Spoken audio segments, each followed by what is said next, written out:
नमस्ते Bharat. BPSC teacher 3.0 और 4.0 का एग्ज़ाम, साथ ही और भी जो वनडे एग्ज़ाम हैं उन एग्ज़ामों को देखते हुए हमने जीके जीएस के इंडियन पॉलिटी को क्वेश्चन के माध्यम से पढ़ना शुरू किया है। और हम यह जो बुक कंप्लीट कर रहे हैं, यह बुक विभिन्न परीक्षाओं में पूछे गए प्रश्नों का संकलन तो करता ही है, साथ ही साथ एनसीईआरटी और जो एससीईआरटी की किताबें हैं उन किताबों के जो भी चैप्टर है उस चैप्टर के कॉन्सेप्ट को भी यह क्वेश्चन जो है कवर करता है, जिससे कि आपके एग्ज़ाम में जो है आप जब प्रीलिम्स देने जाते हैं उस प्रारंभिक परीक्षा में आपके लिए यह काफ़ी मददगार साबित होने वाला है। क्योंकि हम प्रत्येक क्वेश्चन को सिर्फ नहीं पढ़ रहे हैं, बल्कि रिलेटेड क्वेश्चन के जो भी टॉपिक है, पूरा चैप्टर है, उसको हम पढ़ ले रहे हैं, जिससे कि हमारा एग्ज़ाम जो है काफ़ी जो है आसान हो जाए हमारे लिए। तो चलिए हम स्टार्ट करते हैं। हमने जो है क्वेश्चन नंबर 176 तक कंप्लीट कर लिया है। आज हम क्वेश्चन नंबर 177 से पढ़ेंगे। 177 नंबर क्वेश्चन किससे पूछा हुआ है? तो मंत्री परिषद से क्वेश्चन ये पूछा हुआ है। क्वेश्चन क्या है कि भारत में केंद्रीय मंत्रिपरिषद किसके प्रति उत्तरदायी है? तो आंसर क्या हो जाएगा, पहले हम आंसर देख लेते हैं। तो आंसर हो जाएगा लोकसभा। जो मंत्रिपरिषद होती है, जो केंद्रीय मंत्रिपरिषद है, सेंट्रल काउंसिल ऑफ मिनिस्टर्स जो है, वो लोकसभा के प्रति जो है सामूहिक रूप से उत्तरदायी होती है। तो हमारा आंसर क्या हो जाएगा? ए। तो हम यहाँ ये जान लेते हैं कि केंद्रीय मंत्रिपरिषद क्या है, क्या केंद्रीय मंत्रिपरिषद का संविधान में वर्णन है, इन सब चीज़ों को हम पढ़ लेते हैं। तो केंद्रीय मंत्रिपरिषद का संविधान के अनुच्छेद आर्टिकल जो है कहाँ वर्णन है? आर्टिकल 74 में। आर्टिकल 74 में ये कहा गया है कि राष्ट्रपति को सहायता एवं सलाह देने के लिए एक मंत्रिपरिषद होगी, जिसका प्रमुख प्रधानमंत्री होगा, और जो राष्ट्रपति होंगे इस मंत्रिपरिषद की सलाह के अनुसार ही कार्य करेंगे। तो मंत्रिपरिषद का वर्णन कहाँ हो गया?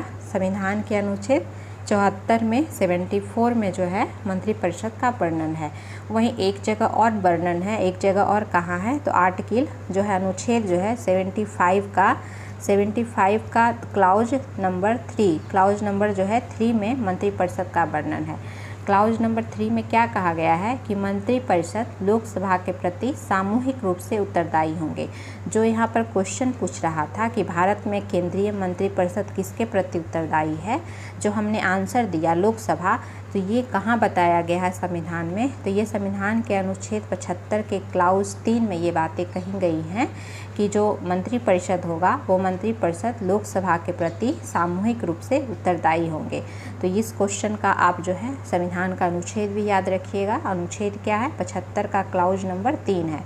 जब हम कल क्लाउज नंबर 3 पढ़ रहे हैं 75 का, तो 75 का 2 और क्लाउज को हम पढ़ लेते हैं। 75 का 1 में क्या कहा गया है? आर्टिकल जो 75 है, 75 के क्लाउज 1 में क्या कहा गया है कि प्रधानमंत्री की नियुक्ति राष्ट्रपति करेंगे, और प्रधानमंत्री की सलाह पर अन्य मंत्रियों की नियुक्ति जो है राष्ट्रपति के द्वारा की जाएगी।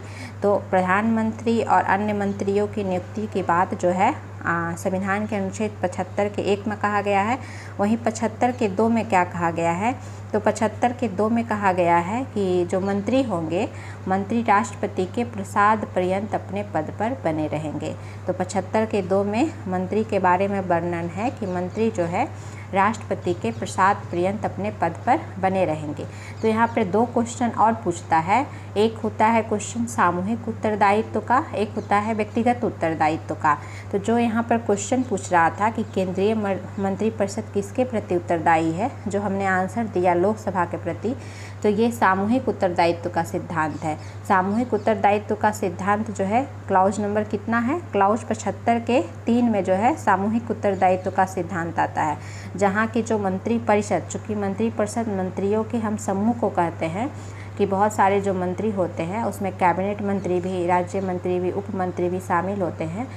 तो इन मंत्रियों के समूह को हम मंत्रिपरिषद कहते हैं। तो इसलिए यहाँ पर सामूहिक यानी समूह का सिद्धांत आता है कि सामूहिक उत्तरदायित्व का सिद्धांत जो है 75 के 3 में आता है। वहीं व्यक्तिगत उत्तरदायित्व का सिद्धांत किस में आता है, तो इस 75 के 2 में आता है। व्यक्तिगत उत्तरदायित्व का सिद्धांत क्या है कि यहाँ पर जो है जो भी मंत्री होंगे, जो अन्य मंत्री होते हैं, जैसे गृह मंत्री हो गए, रक्षा मंत्री हो गए, वित्त मंत्री हो गए, मतलब और भी जो मंत्री होते हैं, तो वो मंत्री राष्ट्रपति के प्रसाद पर्यंत अपने पद पर बने रहते हैं। तो व्यक्तिगत रूप से मंत्री किसके प्रति उत्तरदायी होते हैं, तो क्वेश्चन ऐसे पूछता है कि व्यक्तिगत रूप से मंत्री किसके प्रति उत्तरदायी होते हैं, तो आंसर क्या हो जाएगा, राष्ट्रपति।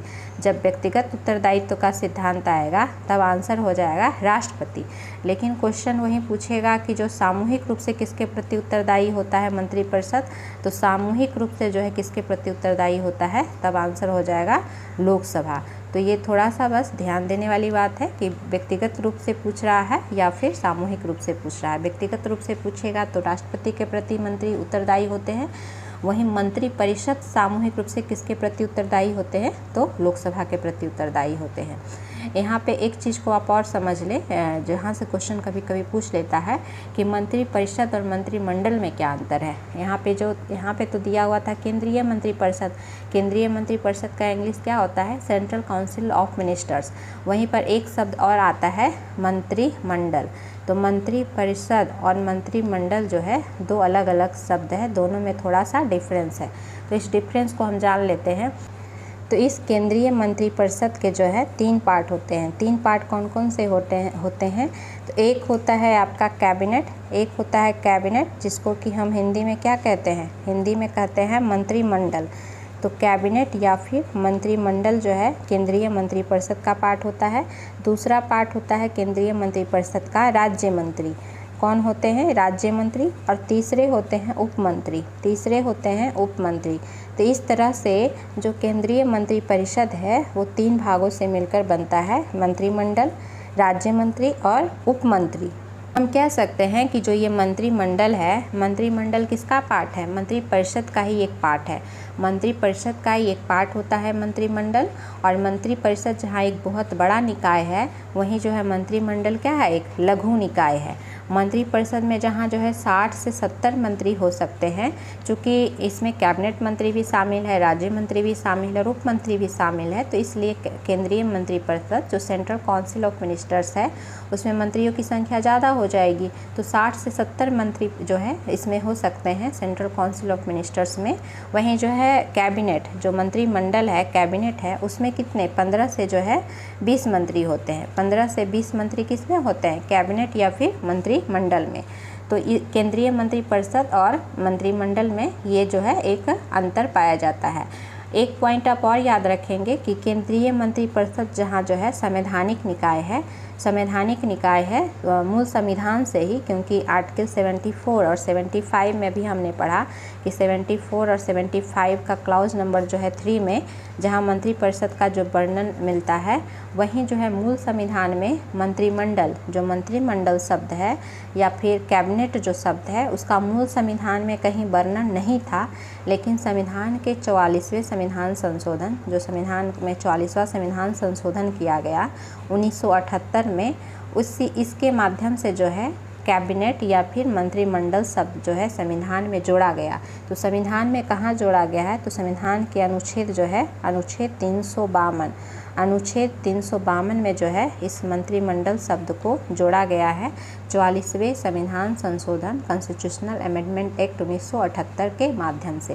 तो क्वेश्चन अगर ऐसे पूछे कि क्या मंत्रिमंडल का वर्णन संविधान में है, तो हाँ है। कहाँ है, संविधान के अनुच्छेद 352 में जो है मंत्रिमंडल का वर्णन किया गया है। लेकिन मूल संविधान में मंत्रिमंडल शब्द नहीं था, इसको 44वें संविधान संशोधन 1978 के माध्यम से जो है बाद में जोड़ा गया है। वहीं मंत्रिपरिषद का जो है 74 और 75 के क्लाउज 3 में जो है पहले से वर्णन है। अगला क्वेश्चन क्या है कि भारत के राष्ट्रपति का कार्यकाल कितने वर्ष का है। तो भारत के राष्ट्रपति का कार्यकाल जो है सामान्यतः 5 वर्ष का होता है। सामान्यतः कितना होता है, 5 वर्ष का होता है। हालांकि इससे पहले भी जो है राष्ट्रपति उपराष्ट्रपति को त्यागपत्र दे करके अपने पद से हट सकते हैं, या फिर राष्ट्रपति पर जो है संसदीय प्रक्रिया अपना करके महाभियोग लगाकर जो है 5 वर्ष से पहले भी उनको जो है हटाया जा सकता है। लेकिन वो महाभियोग की प्रक्रिया के माध्यम से ही जो है राष्ट्रपति को हटाया जा सकता है, जो कि एक अर्ध न्यायिक प्रक्रिया होती है। तो राष्ट्रपति का ऐसे कार्यकाल सामान्यतः 5 वर्ष का है, लेकिन उनको 5 वर्ष से पहले भी उनके पद से उनको हटाया जा सकता है। तो हम थोड़ा सा राष्ट्रपति के बारे में पढ़ लेते हैं। तो राष्ट्रपति का वर्णन जो है संविधान में कहाँ है, तो संविधान के भाग 5, संविधान में कुल कितने भाग हैं, संविधान में कुल 22 भाग हैं, उसमें से भाग 5 में राष्ट्रपति का वर्णन है। वहीं अनुच्छेद क्या है, तो आर्टिकल जो है 52 से लेकर के 52 से 78, 52 से 78 तक राष्ट्रपति का वर्णन संविधान में किया गया है। और जो ये राष्ट्रपति होते हैं, कार्यपालिका जो संघ है, जो केंद्र है, उस संघ की कार्यपालिका शक्ति के ये प्रमुख होते हैं। और राष्ट्रपति का निर्वाचन से क्वेश्चन पूछता है कि राष्ट्रपति के निर्वाचन में कौन कौन लोग भाग लेता है। तो राष्ट्रपति के निर्वाचन में कौन कौन लोग भाग लेते हैं, तो इनके निर्वाचन में जो है 3 लोग, आप याद रखिएगा, इस तरह से 3 लोग भाग लेते हैं। एक तो जो संसद है, संसद के दोनों सदन के निर्वाचित सदस्य, संसद कहने का आशय क्या है कि लोकसभा, राज्यसभा दोनों जो है उसके निर्वाचित सदस्य, प्लस जो राज्य विधानसभा है, जो राज्य विधानसभा है उसके निर्वाचित सदस्य, और एक संघ शासित प्रदेश, 2 संघ शासित प्रदेश जिसमें कि दिल्ली और जो पुडुचेरी है, जो यूनियन टेरिटरीज है संघ शासित प्रदेश, एक तो दिल्ली और दूसरा जो है पुडुचेरी। दिल्ली और पुडुचेरी के जो विधानसभा के जो है एक तरह से निर्वाचित सदस्य भाग लेते हैं। तो इस तरह से राष्ट्रपति के निर्वाचन में 3 लोग भाग लेते हैं, संसद के दोनों सदन के निर्वाचित सदस्य, राज्यसभा के, राज्य विधानसभा के निर्वाचित सदस्य, और दिल्ली और पुडुचेरी जो केंद्र शासित प्रदेश है उसके निर्वाचित सदस्य जो है राष्ट्रपति के निर्वाचन में जो है भाग लेते हैं। एक क्वेश्चन हटाने वाला भी पूछता है कि राष्ट्रपति को पर हटाने की प्रक्रिया अपनाई जाती है, जब महाभियोग की प्रक्रिया अपनाई जाती है।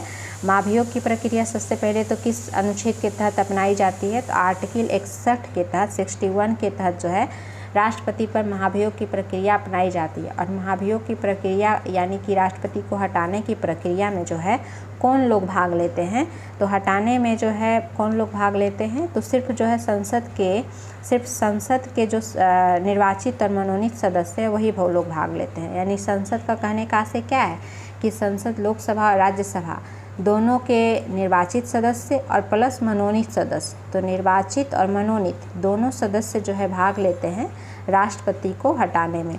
वहीं राज्य विधानसभा के जो निर्वाचित सदस्य भाग ले रहे थे उन राष्ट्रपति के निर्वाचन में वो भाग नहीं लेते हैं। राज्य विधानसभा के निर्वाचित सदस्य राष्ट्रपति को हटाने में भाग नहीं लेते हैं। और जो है दिल्ली और पुडुचेरी के भी जो विधानसभा के सदस्य राष्ट्रपति के निर्वाचन में भाग ले रहे थे वो भी भाग नहीं लेते हैं राष्ट्रपति को हटाने में। तो यहाँ से क्वेश्चन थोड़ा कंफ्यूज करने के लिए पूछ देता है, तो आप इस चीज़ को ध्यान रखेंगे। और राष्ट्रपति बनने के लिए क्या योग्यता होनी चाहिए, तो वो भारत के नागरिक हो, 35 वर्ष की आयु पूर्ण कर चुके हैं, लोकसभा सदस्य निर्वाचित होने के लिए वो अहरित हो, बस योग्यता रखते हो, और लाभ के पद पर, किसी लाभ के पद पर जो है नहीं हो। राष्ट्रपति का जो निर्वाचन होता है, राष्ट्रपति का जो चुनाव होता है, चुनाव संबंधी किसी तरह का अगर विवाद हो जाता है तो उस विवाद का अंतिम निर्णय जो है कौन करता है, सुप्रीम कोर्ट, सर्वोच्च न्यायालय के द्वारा जो है किया जाता है। तो ये सब कुछ जो है राष्ट्रपति के बारे में हमने कुछ बेसिक बातों को पढ़ा। अब हम अगले क्वेश्चन पर आते हैं। अगला क्वेश्चन क्या है कि भारतीय संविधान की प्रस्तावना में 42वें संविधान संशोधन द्वारा कौन से शब्द जोड़े गए हैं। तो भारतीय संविधान की प्रस्तावना में जो है, जो प्रस्तावना है, जो प्रियम्बल है, उस प्रियम्बल में 42वें संविधान संशोधन द्वारा कौन सा शब्द जोड़ा गया था, तो आंसर डी हो जाएगा। एक शब्द था समाजवादी, दूसरा था धर्मनिरपेक्ष और तीसरा था राष्ट्र की अखंडता।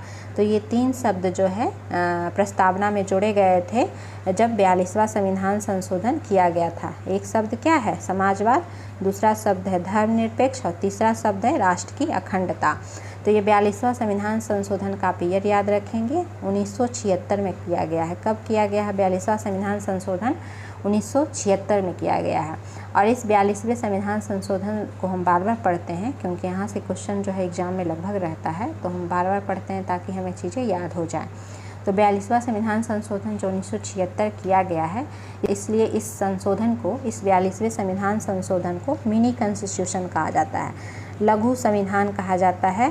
क्वेश्चन ये भी रहता है कि किस संवैधानिक संशोधन को जो है लघु संविधान कहा जाता है। लघु संविधान, तो लघु संविधान यानी कि बहुत कुछ संशोधन किया गया, इसीलिए जो है इस संविधान संशोधन को लघु संविधान या मिनी कॉन्स्टिट्यूशन कहा जाता है। तो किसको कहा जाता है? इसी 42वें संविधान संशोधन 1976 को कहा जाता है। तो क्या कुछ और किया गया? तो इस 42वें संविधान संशोधन 1976 के माध्यम से जो है संविधान में मूल कर्तव्यों को जोड़ा गया, फंडामेंटल ड्यूटीज़ को जोड़ा गया है, मूल कर्तव्य को जोड़ा गया। कितने मूल कर्तव्य को जोड़ा गया? 10 मूल कर्तव्यों को जो है जोड़ा गया है। वो 10 मूल कर्तव्य को संविधान में कहाँ जगह दी गई? तो संविधान के भाग 4 के क में जो है वहीं अनुच्छेद जो है, अनुच्छेद क्या? 51 का क। तो संविधान का भाग 4 का क, अनुच्छेद 51 के क में जो है फंडामेंटल ड्यूटीज, मूल कर्तव्यों को जोड़ा गया इस 42वें संविधान संशोधन 1976 के माध्यम से। और क्वेश्चन रहता है किस समिति की सिफारिश पर जोड़ा गया? तो स्वर्ण सिंह समिति की सिफारिश के आधार पर जो है मूल कर्तव्यों को जोड़ा गया था। तो इस चीज़ को भी आप याद रखेंगे। वहीं एक और मूल कर्तव्य, 11वां मूल कर्तव्य, चूँकि 11 मूल कर्तव्य है ना हमारे संविधान में, तो 10 मूल कर्तव्य तो इस 42वें संविधान संशोधन 1976 से जोड़ा गया, लेकिन 11वां मूल कर्तव्य जो है फंडामेंटल ड्यूटीज़ की संवैधानिक संशोधन से जोड़ा गया है। तो 86 नंबर का जो संविधान संशोधन है 2002, इसके माध्यम से जो है 11वां मूल कर्तव्य को जोड़ा गया। तो इस तरह से वर्तमान में हमारे संविधान में कुल 11 मूल कर्तव्य हैं। वहीं इस 42वें संविधान संशोधन 1976 के माध्यम से जो है 5 विषय जो थे उसको राज्य सूची से समवर्ती सूची में डाल दिया गया। तो 5 विषय को जो है राज्य सूची से किस में डाल दिया गया है? समवर्ती सूची में। तो वो 5 विषय कौन कौन है? 5 विषय कभी कभी पूछ देता है कि कौन से ऐसे 5 विषयों को जो है राज्य सूची से समवर्ती सूची में 42वें संविधान संशोधन 1976 से जो है जोड़ दिया गया है। तो एक विषय है आपका शिक्षा, एक विषय क्या है? शिक्षा। दूसरा है आपका वन, तीसरा है वन्य जीव एवं वन्य प्राणियों का संरक्षण, तो वन्य जीव एवं वन्य प्राणियों का संरक्षण। चौथा है न्याय प्रशासन यानी सुप्रीम कोर्ट और हाई कोर्ट से रिलेट करके कुछ उपबंध किया जाना। और 5वां है नाप तौल, जो मेजरमेंट है नाप तौल। तो इस तरह से 5 विषयों को जो है राज्य सूची के ये विषय थे, इनको समवर्ती सूची में डाल दिया गया इसी 42वें संविधान संशोधन 1976 के माध्यम से। इसी 42वें संविधान संशोधन 1976 के माध्यम से जो है तीन नए DPSP को जोड़ा गया। DPSP यानी डायरेक्टिव प्रिंसिपल ऑफ जो स्टेट पॉलिसी है, राज्य के जो नीति निर्देशक तत्व हैं, जो संविधान के भाग 4 में दिया हुआ है। तो इसमें 3 नए DPSP जो है इस संवैधानिक संशोधन 1976 42वें संविधान संशोधन अधिनियम 1976 से जोड़ा गया। तो वो 3 नए DPSP कौन कौन से थे? तो एक है आपका आर्टिकल 39 का क, एक है 39 का क, 39 का क। 39 के क में क्या है कि जो भी निःशक्त लोग हैं वैसे निःशक्त लोगों, कमज़ोर लोगों को मुफ्त विधिक सहायता प्रदान करना। दूसरा जोड़ा गया आर्टिकल 43 का क, अनुच्छेद 43 का क। 43 के क में क्या था कि जो भी कर्मकार हैं, वर्कर्स हैं, वैसे वर्कर्स का जो है उद्योग इंडस्ट्री में अधिक से अधिक भूमिका सुनिश्चित करना। और तीसरा जोड़ा गया आर्टिकल 48 का क। 48 का क क्या था? 48 का क क्या था कि पर्यावरण संरक्षण से संबंधित कुछ प्रावधान जो है राज्य के द्वारा किया जाना। तो ये 3 नए DPSP directive principle of state policy राज्य के नीति निर्देशक तत्व को जो है 42वें संविधान संशोधन 1976 के माध्यम से जो है जोड़ा गया था। तो इतना कुछ जो है कुछ प्रमुख संशोधन किया गया था। अब हम अगले क्वेश्चन पर आते हैं। अगला क्वेश्चन क्या है? 1946 में उद्देश्य संबंधी प्रस्तावों की रचना किसने की थी? तो उद्देश्य संबंधी प्रस्ताव यानी जो उद्देश्य प्रस्ताव थे, उस प्रस्ताव की रचना 1946 में किसके द्वारा की गई थी? तो Jawaharlal Nehru, D number answer हो जाएगा, इनके द्वारा की गई थी। और उद्देश्य प्रस्ताव जो है इन्हीं के द्वारा प्रस्तुत किया गया था 1946 में। तो उद्देश्य प्रस्ताव को हम पर जानने से पहले संविधान सभा को थोड़ा जान लें, क्योंकि संविधान सभा को अगर हम देख लेते हैं तो उद्देश्य प्रस्ताव उसी से रिलेटेड है। तो संविधान सभा का गठन जो है कैबिनेट मिशन की सिफारिश पर किया गया था। क्वेश्चन ये भी पूछता है कि संविधान सभा का गठन जो है किस मिशन, किस समिति, किस आयोग की सिफारिश पर किया गया था? तो कैबिनेट मिशन की सिफारिश पर जो है संविधान सभा का गठन किया गया था। किसका गठन किया गया था? संविधान सभा का गठन किया गया था कैबिनेट मिशन कमीशन की सिफारिश के आधार पर। और संविधान सभा का जब गठन कर दिया गया तो इसकी पहली बैठक, संविधान सभा की पहली बैठक कब की गई है? तो संविधान सभा की पहली बैठक 9 दिसंबर 1946 को की गई। 9 दिसंबर 1946 को संविधान सभा की पहली बैठक की गई और इस पहली बैठक में जो है संविधान सभा का अस्थायी अध्यक्ष जो है डॉक्टर सच्चिदानंद सिन्हा को चुना गया है। वहीं 11 दिसंबर 1946 को जो है संविधान सभा की दूसरी बैठक हुई और इस दूसरी बैठक में जो है संविधान सभा का स्थायी अध्यक्ष जो है डॉक्टर राजेंद्र प्रसाद को चुना गया। वहीं 13 दिसंबर 2 दिन बाद जो है 13 दिसंबर 1946 को जो है संविधान सभा में जो है उद्देश्य प्रस्ताव, जो यहाँ क्वेश्चन पूछ रहा था उद्देश्य प्रस्ताव जवाहरलाल नेहरू के द्वारा पेश किया गया है। तो इस तरह से आप कोरिलेट करके याद रखेंगे तो चीज़ें आपको याद रहेंगी। हालांकि क्वेश्चन भी पूछता है कि अस्थायी अध्यक्ष कब चुना गया, संविधान सभा का अस्थायी अध्यक्ष कब चुना गया, डेट के साथ बीपीएससी पूछ लेता है। तो 9 दिसंबर 1946 को अस्थायी अध्यक्ष डॉक्टर सच्चिदानंद सिन्हा को चुना गया संविधान सभा का और संविधान सभा का स्थायी अध्यक्ष जो है 11 दिसंबर 2 दिन बाद 11 दिसंबर 1946 को डॉक्टर राजेंद्र प्रसाद को चुना गया, जिनका संबंध बिहार से रहा है। वहीं 2 दिन बाद फिर जो है 13 दिसंबर 1946 को जो है उद्देश्य प्रस्ताव जवाहरलाल नेहरू के द्वारा पेश किया गया। और उद्देश्य प्रस्ताव आखिर क्या था? तो उद्देश्य प्रस्ताव जिस संविधान का निर्माण किया जाना था संविधान सभा के द्वारा, तो उस संविधान का एक मैक्सिमम उसके तत्वों की झलक, उसके जो भी उद्देश्य थे, संविधान का जो भी एक उद्देश्य स्थापित किया जाना था, जो भी सामाजिक आर्थिक न्याय की बात की जानी थी या फिर बहुत सारे स्वतंत्रता की बात की जानी थी, तो उन सारे जो है तत्वों का, उन सारे उद्देश्यों की झलक जो है इस उद्देश्य प्रस्ताव में देखने को मिलती थी। जैसे कि भारत को यह उद्देश्य जो प्रस्ताव था वो भारत को स्वतंत्र संप्रभु गणराज्य घोषित करती थी। भारत के सभी लोगों के लिए सामाजिक आर्थिक व राजनीतिक न्याय व स्वतंत्रता को सुनिश्चित करने की घोषणा ये करती थी। और ये जो प्रस्ताव था, ये प्रस्ताव तो पेश किया गया है 13 दिसंबर 1946 को, लेकिन इसको स्वीकार कब किया गया? क्वेश्चन ये भी कभी कभी पूछता है कि उद्देश्य प्रस्ताव को संविधान सभा द्वारा स्वीकार कब किया गया है? तो 22 जनवरी 1947 को। तो आप इस डेट को भी याद रखेंगे कि 22 जनवरी 1947 को जो है सर्वसम्मति से उद्देश्य प्रस्ताव को स्वीकार किया गया। पेश कब किया गया? 13 दिसंबर 1946 को। 13 दिसंबर 1946 को पेश किया गया उद्देश्य प्रस्ताव, स्वीकार किया गया है 22 जनवरी 1947 को। तो दोनों डेट को आप याद रखेंगे। नेक्स्ट क्वेश्चन क्या है कि पृथक निर्वाचन पद्धति की शुरुआत निम्न में से किसके द्वारा हुई है? तो पृथक निर्वाचन पद्धति या फिर सांप्रदायिक निर्वाचन की शुरुआत जो है कब हुई है? तो मार्ले मिंटो सुधार के द्वारा पृथक निर्वाचन पद्धति या फिर सांप्रदायिक निर्वाचन पद्धति की शुरुआत हुई है। तो ये मार्ले मिंटो सुधार हुआ कब है? 1909 में हुआ है। कब हुआ है मार्ले मिंटो सुधार? 1909 में हुआ है। इसी समय जो है पृथक निर्वाचन पद्धति या सांप्रदायिक निर्वाचन पद्धति की शुरुआत हुई है। तो ये पृथक निर्वाचन पद्धति या सांप्रदायिक निर्वाचन पद्धति था क्या? तो इसमें जो है इसके द्वारा जो भी सांप्रदायिक प्रतिनिधित्व का प्रावधान किया गया, जिसके माध्यम से जो मुस्लिम मतदाता ही मुस्लिम सदस्यों का चुनाव कर सकते थे, मुस्लिम जो भी रिप्रेजेंटेटिव थे उसका चुनाव कर सकते थे। तो एक तरह से पृथक कर दिया गया कि आप जो है अलग से अपना प्रतिनिधित्व जो है चुन सकते हैं। तो इसीलिए इसे पृथक निर्वाचन प्रतिनिधित्व कहा गया। चूँकि मार्ले मिंटो के द्वारा ये सुधार किया गया था तो इसे मार्ले मिंटो सुधार कहा गया। और उस समय जो मार्ले थे वो मार्ले भारत के राज्य सचिव थे और मिंटो जो है उस समय भारत के वाइसराय थे। तो क्वेश्चन ये भी पूछता है कि सांप्रदायिक निर्वाचन का जनक किसे कहा जाता है? तो मिंटो को। ये जो मिंटो है, मिंटो को सांप्रदायिक निर्वाचन का जनक के रूप में जाना जाता है।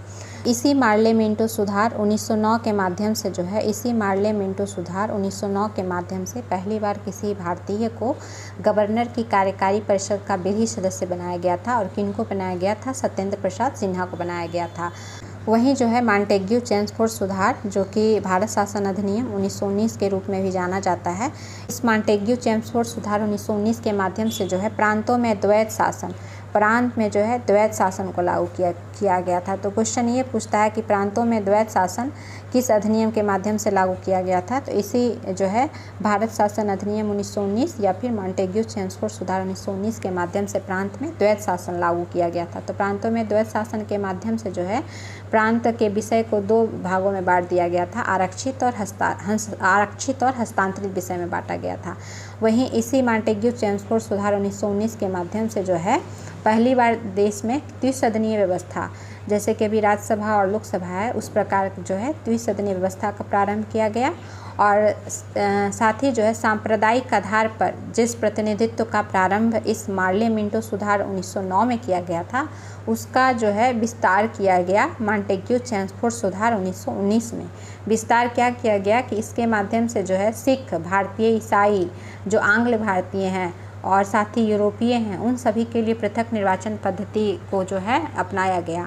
तो यहाँ पर पृथक निर्वाचन प्रतिनिधित्व का विस्तार किया गया मॉन्टेग्यू चेम्सफोर्ड सुधार 1919 में, जिसकी शुरुआत मार्ले मिंटो सुधार 1909 में की गई थी। और इसी 1919 के माध्यम से जो है एक काम और किया गया कि जो भी संपत्ति, जिनके पास कुछ वेल्थ है, कुछ वो टैक्स दे सकते हैं, कुछ वो शिक्षित हैं, तो इन सब आधारों पर सीमित मताधिकार, यानी वोट आप दे सकते हैं लेकिन वोटिंग भी एक सीमित वोटिंग का प्रावधान जो है किया गया। तो ऐसे क्वेश्चन पूछता है कि पहली बार मताधिकार का प्रयोग जो है किस अधिनियम के माध्यम से किया गया था। तो यही भारत शासन अधिनियम 1919 के माध्यम से जो है किया गया है। और इसी अधिनियम के माध्यम से 1919 के अधिनियम के माध्यम से जो है पहली बार केंद्रीय बजट को राज्य के बजट से अलग कर दिया गया, यानी राज्य विधानसभा अपना बजट स्वयं बना सकते थे, ऐसा उनको जो है अधिकृत किया गया इस भारत शासन अधिनियम 1919 के माध्यम से। और इससे क्या किया गया इस 1919 के माध्यम से कि एक लोक सेवा आयोग का गठन किया गया।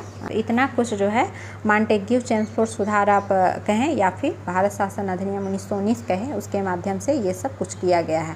वहीं डी नंबर जो ऑप्शन है, डी नंबर ऑप्शन 1935 का भारत शासन अधिनियम है, इसके माध्यम से भी जो है कुछ किया गया। तो इसमें केंद्र में द्वैत शासन को लागू किया गया।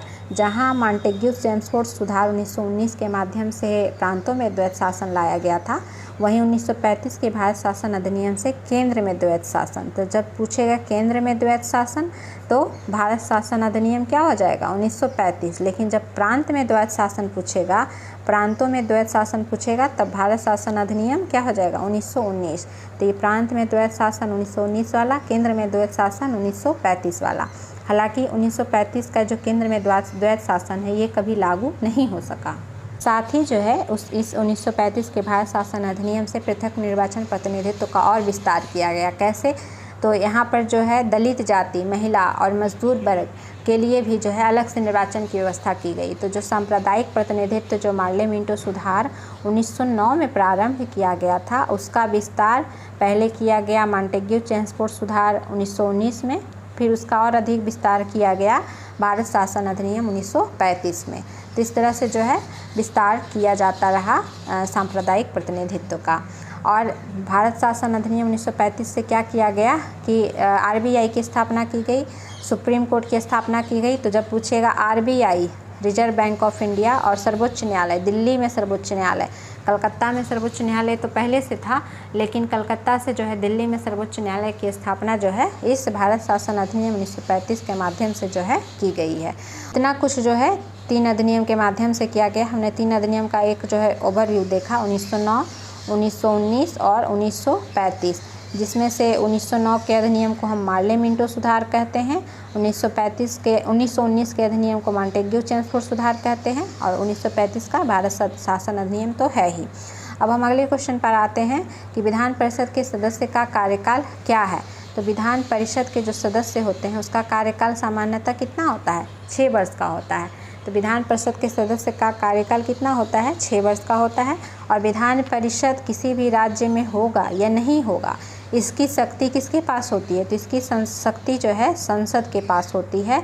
संविधान के अनुच्छेद जो है आर्टिकल जो है 169 169 के अनुसार ये कहा गया है कि विधान परिषद का सृजन करना यानी विधान परिषद वहाँ होगा या नहीं होगा, या विधान परिषद का उन्मूलन यानी कि समाप्ति करने की शक्ति किसके पास है, संसद के पास है। हालांकि राज्य ये प्रपोजल जो है, संबंधित राज्य प्रपोजल प्रस्ताव जो है संसद को भेजेगी और फिर जो है संसद के पास ये अधिकार है कि वहाँ जो है उस राज्य में होना चाहिए, विधान परिषद होना चाहिए या फिर नहीं होना चाहिए। तो विधान परिषद वर्तमान में कितने राज्यों में है, तो विधान परिषद जो है वर्तमान में कितने राज्यों में है, 6 राज्यों में है। साउथ के 4 राज्य, साउथ के कितने राज्य, 4 राज्य, इधर से महाराष्ट्र कर्नाटक, इधर से आंध्र प्रदेश और तेलंगाना, और ईस्ट के 2 राज्य, पूरब के 2 राज्य यूपी, उत्तर प्रदेश और जो है बिहार। तो इस तरह से 6 राज्यों में जो है 4 राज्य साउथ के, दक्षिण के 4 राज्य और 2 राज्य पूरब के, तो कुल 6 राज्यों में जो है विधान परिषद है। तो अगर क्वेश्चन ऐसे पूछेगा वर्तमान में कितने राज्यों में विधान परिषद है, तो 6 राज्यों में है, महाराष्ट्र, आंध्र प्रदेश, तेलंगाना और कर्नाटक में, और साथ ही यूपी और बिहार में। 6 राज्यों में जो है विधान परिषद है। विधान परिषद और विधानसभा द्विसदनात्मक व्यवस्था किसी भी राज्य में होती है। क्या क्या होती है, एक तो विधान परिषद और दूसरा क्या है, विधानसभा। तो विधानसभा और विधान परिषद अगर द्विसदनात्मक व्यवस्था है तो उसे हम कहेंगे कि उस राज्य में द्विसदनात्मक विधान मंडल है। हालांकि वहीं जो है मैक्सिमम राज्यों में एक सदनात्मक व्यवस्था ही है, यानी विधानसभा ही सिर्फ है। विधान परिषद की उपस्थिति जो है सभी राज्यों में नहीं है। विधान परिषद का सदस्य बनने के लिए मिनिमम एज कितना होना चाहिए, तो मिनिमम एज जो है 30 वर्ष होना चाहिए विधान परिषद का सदस्य बनने के लिए। और विधान परिषद का कार्यकाल तो 6 वर्ष होता ही, विधान परिषद के सदस्यों का कार्यकाल तो 6 वर्ष होता ही है। साथ ही साथ प्रत्येक दूसरे वर्ष जो है 1/3 सदस्य जो है सेवानिवृत्त होते हैं विधानसभा से, और नए सदस्य जो है निर्वाचित होते हैं। तो प्रत्येक दूसरे वर्ष कितने सदस्य, 1/3 सदस्य जो है रिटायर्ड होते हैं और नए सदस्य का निर्वाचन होता है। और जो विधान परिषद का निर्वाचन होता है तो इसमें 5/6 सदस्यों का जो है क्या होता है, 5/6 सदस्य का निर्वाचन होता है, 5/6 सदस्य का निर्वाचन होता है और 1/6 सदस्य का मनोनयन होता है। और ये मनोनयन किसके द्वारा होता है, राज्यपाल के द्वारा होता है। तो 5/6 सदस्य का निर्वाचन और 1/6 सदस्य का मनोनयन। और ये 5/6 सदस्य का निर्वाचन कहाँ से होता है, तो स्थानीय निकाय हो गया, विधानसभा के सदस्यों के द्वारा हो गया, जो स्नातक हैं उनके द्वारा, कुछ जो अध्यापक है जो 3 साल से माध्यमिक विद्यालय में पढ़ाने का काम कर रहे हैं उनके द्वारा। तो इन सब के द्वारा जो है निर्वाचन होता है। और 1/6 सदस्य जो है राज्यपाल के द्वारा मनोनीत किए जाते हैं, जो साहित्य, कला, विज्ञान, सहकारिता आंदोलन या सामाजिक सेवा, इन सब क्षेत्रों में जिन्होंने अच्छा काम किया हो, तो उन सभी क्षेत्रों से जो है 1/6 सदस्यों का मनोनयन राज्यपाल के द्वारा किया जाता है। कहाँ, विधान परिषद में। अगला क्वेश्चन क्या है कि पंचायती राज संस्थानों के जिला स्तर पर सर्वोच्च अंग का नाम क्या है। तो पंचायती राज संस्थान के जिला स्तर पर सर्वोच्च अंग का नाम क्या है, जिला परिषद है। तो हम ये देख लेते हैं कि पंचायती राज संस्थान जो है ये इसके कितने अंग होते हैं। तो इसके जो है 3 अंग होते हैं। त्रिस्तरीय व्यवस्था, त्रिस्तरीय पंचायती राज व्यवस्था को हमारे यहाँ अपनाया गया है। तो एक होता है आपका ग्राम पंचायत, एक होता है क्या, ग्राम पंचायत होता है, दूसरा होता है पंचायत समिति, दूसरा क्या होता है पंचायत समिति, और तीसरा होता है जिला परिषद। तो जिला परिषद, तो ये जो ग्राम पंचायत होता है ये पंचायत लेवल पर अपनाया जाता है। और पंचायत समिति जो है ब्लॉक लेवल पे होता है।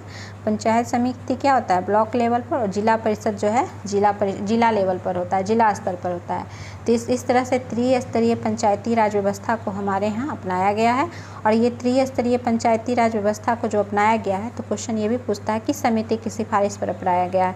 तो बलवंत राय मेहता जिसका गठन कब हुआ था, बलवंत राय मेहता समिति का गठन 1957 में हुआ था। इसी समिति की सिफारिश पर जो है हमारे यहाँ त्रिस्तरीय पंचायती राज व्यवस्था, त्रिस्तरीय यानी 3 स्तर कौन कौन सा है अभी हमने पढ़ा, ग्राम पंचायत, पंचायत समिति और जिला परिषद। तो ये त्रिस्तरीय पंचायती राज व्यवस्था को बलवंत राय मेहता समिति की सिफारिश के पर जो है अपनाया गया है, जिसमें जिला परिषद सर्वोच्च स्तर है और ग्राम पंचायत जो है निम्न स्तर है, और जो पंचायत समिति है वो माध्यमिक स्तर का है, बीच के स्तर का है। और पंचायत समिति जो ब्लॉक लेवल पर होता है वो प्रशासनिक प्राधिकरण के रूप में वो काम करता है। और पंचायती राज संस्थान जो है वो संविधान में 73वां संविधान संशोधन 1993 के माध्यम से 73वां संविधान संशोधन 1993 के माध्यम से इसको जो है संवैधानिक दर्जा दिया गया था एल.एम. सिंघवी समिति की सिफारिश के आधार पर। एल.एम. सिंघवी समिति की सिफारिश के आधार पर जो है पंचायती राज संस्थान को क्या दिया गया, संवैधानिक दर्जा दिया गया है।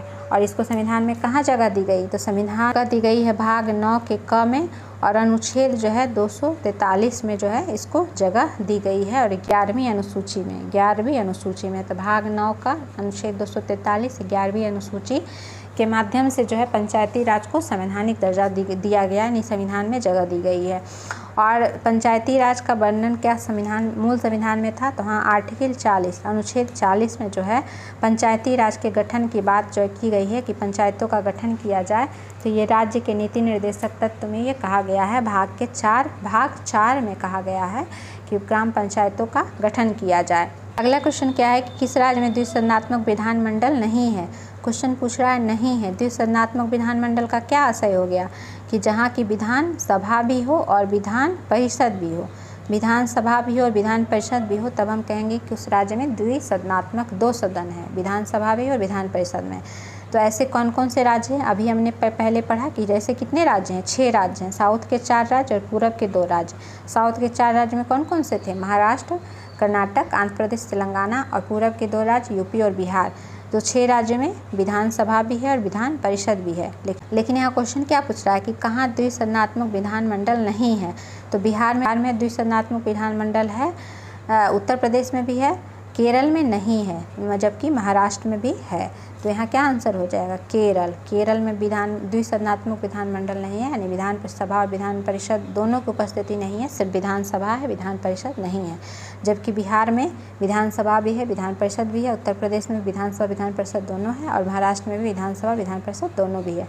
और हमने राज्यों को पढ़ाई, 6 राज्यों को पढ़ाई कि जहाँ विधान परिषद विधानसभा जो है दोनों की उपस्थिति है। तो इस तरह से जो है हमने क्वेश्चन नंबर 185 तक आज कंप्लीट कर लिया है। आगे के क्वेश्चन को हम अगली वीडियो में कवर करेंगे। अगर हमारा ये प्रयास आपको पसंद आ रहा हो तो आप हमारे इस यूट्यूब चैनल को अधिक से अधिक लाइक करें, शेयर करें, सब्सक्राइब करें, जिससे कि जो है मुझे और अधिक मेहनत करने का मोटिवेशन मिल सके। फिर मिलते हैं किसी इंपॉर्टेंट वीडियो के साथ, तब तक के लिए धन्यवाद।